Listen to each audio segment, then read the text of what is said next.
Prime minister যখন যাবেন তখন আমাদের অনেকেই যাবে, তিনি আমাদের সভাপতি। আমাদের যে বিভাগীয় টিম। ঘূর্ণিঝড় রিমালে ক্ষতিগ্রস্ত এলাকা পরিদর্শনে যাবেন প্রধানমন্ত্রী শেখ হাসিনা। সোমবার আওয়ামী লীগ সভাপতি প্রধানমন্ত্রী শেখ হাসিনা ধানমন্ডির রাজনৈতিক কার্যালয়ে সংবাদ সম্মেলনে দলটির সাধারণ সম্পাদক ও সড়ক পরিবহন মন্ত্রী ওবায়দুল কাদের এই তথ্য জানান। এই সময় তিনি ঘূর্ণিঝড়ে ক্ষতিগ্রস্ত মানুষের পাশে দাঁড়াতে জনপ্রতিনিধি সহ দলীয় নেতাকর্মীদের নির্দেশ দেন। এ সময় তিনি ঘূর্ণিঝড়ে ক্ষতিগ্রস্ত মানুষের পাশে দাঁড়াতে জনপ্রতিনিধি সহ দলীয় নেতাকর্মীদের নির্দেশ দেন।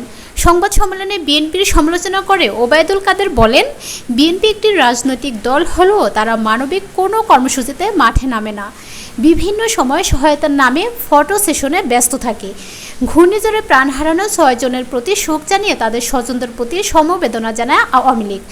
দলের সংশ্লিষ্ট সাংগঠনিক ইউনিটগুলো ঘূর্ণিঝড়ে ক্ষতিগ্রস্ত মানুষের পাশে যাবে জানিয়ে তিনি বলেন, পরিস্থিতি একটু স্বাভাবিক হলে দলীয় সভাপতি প্রধানমন্ত্রী শেখ হাসিনা নিজেই ক্ষতিগ্রস্ত এলাকা পরিদর্শনে যাওয়ার আগ্রহের কথা জানিয়েছেন।